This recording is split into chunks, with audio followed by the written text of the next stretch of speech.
Hi, Albert here with Mainland Cycle Center. Today we're going to look at a 2015 Kawasaki Teryx4 LE, and this is in, I believe this is metallic Stardust white with some lime green accents. Really great looking Teryx4. You know, these Teryx4s have really done fantastic. They've really been quite popular because they're such a solid unit.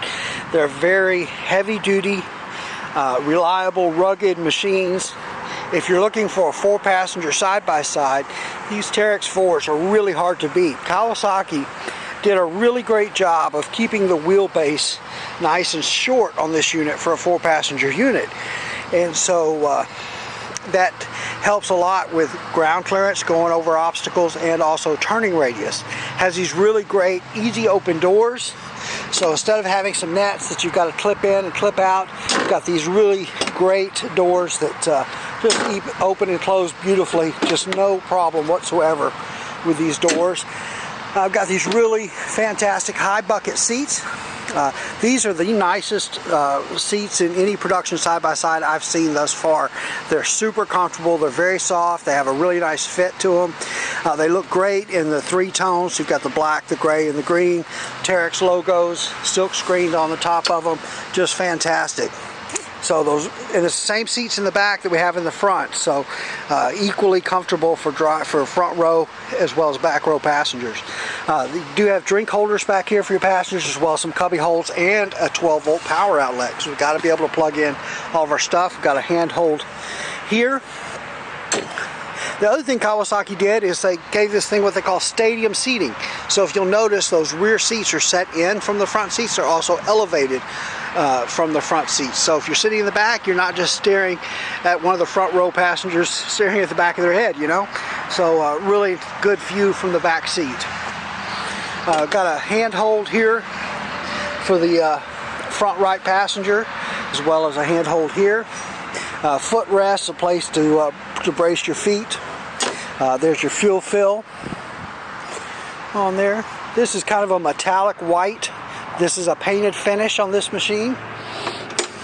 Sport style steering wheel. These are automatic transmissions. You've got just a gas pedal and a brake pedal. Really easy to drive.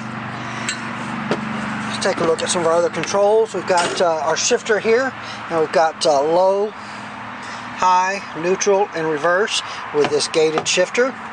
Park and brake is here. There's that handhold for the passenger. A couple of drink holders for the front row passengers, as well as a cubby hole. There's another cubby right here in the dash, and there's another one on this side of the steering wheel. Great looking instrumentation, digital LCD readout. Got a lot of seat belt, tells you the seat belt's not on. Temperature warning light, oil pressure. There's one for the front differential.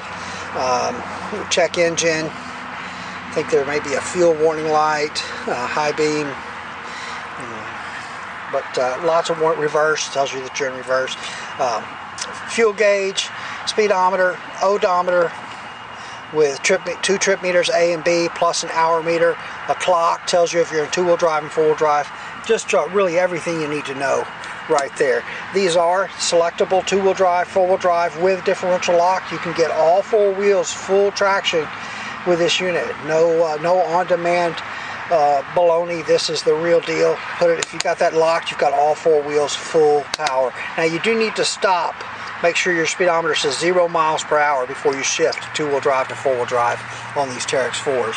Great looking sport style steering wheel. There's your headlight switch, off, low, and high beam with those great LED headlights that come on this one. There's a 12-volt power outlet, as well as a really big glove box on the passenger side.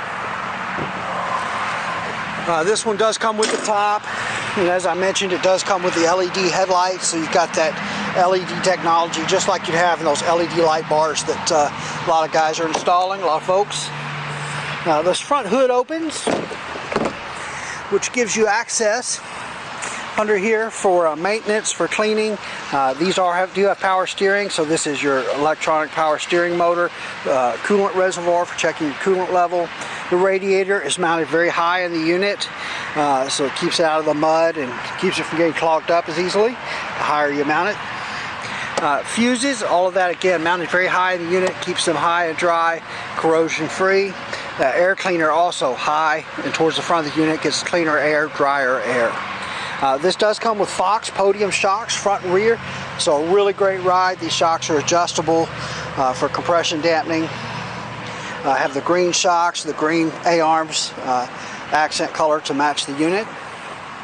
Also, the battery is underneath here, which is nice. So for installing accessories, typically when you install lights, stereos, any of that stuff, your switches are going to go in the dash. So with the battery being up here, it makes just wiring in those accessories much easier than on our older Teryx where the battery was underneath the driver's seat. It makes it much easier for installing those accessories. But are just fantastic, really good layout. You can see again just how heavy duty everything is on these Kawasaki's. The A-arms, the drive shafts. Kawasaki uses Japanese wheel bearings instead of Chinese wheel bearings. So very high quality components on these Kawasaki side-by-sides. These are built in Lincoln, Nebraska. In the factory. I got a chance here earlier this year to go and tour that factory and just really had a great time seeing where and how these were built, and that they're built right here in the United States by Americans. So alloy wheels, they added the green accent color inside the wheels. Got the Maxxis Bighorn 2.0 tires. 26-inch tires is what these are. Fully independent suspension, front and rear. 2-inch receiver hitch on the back. Stainless steel muffler, so you're not going to rot this muffler out in a year or two. These also have Kawasaki's multi-disc wet rear brake. So when we look in here at the wheels, there's no rear brake in either side, inside either one of these wheels like you normally would have. The rear brake is on the drive shaft coming back, and it's built into this rear housing. So that rear brake rides in an oil bath, the same oil that those gears run in. And because of that, it stays very clean. Those rear brakes always work. They work good, and you'll probably never replace those rear brakes. It's a fantastic feature. And again, when you look at this, you can see how heavy duty these A-arms are, the size of the drive shaft, and just very well made. Kawasaki is an engineering company at heart, and they just really do a great job. Got this good looking rear bed. This is rated at 250 pounds of capacity. LED rear tail lights, nice and bright. But these are really have been a popular 4-passenger machine. So if you're looking for a 4-passenger side-by-side, take the family out on the trail or your friends, come down and take a look at one of these Teryx4s. We have a demo track here on site. We'd love for you to come down and take a test ride. All right, we are Mainland Cycle Center. We're located in Marque, Texas. We're about 30 minutes south of downtown Houston, just off of I-45. You can find us online at mainlandcyclecenter.com, by phone at 409-948-4969, and we would just love it if you'd give us a call, shoot us an email, or even better, come by and see us in person here at Mainland Cycle Center, where we'd love to help just any way that we can. Hey, thanks for watching.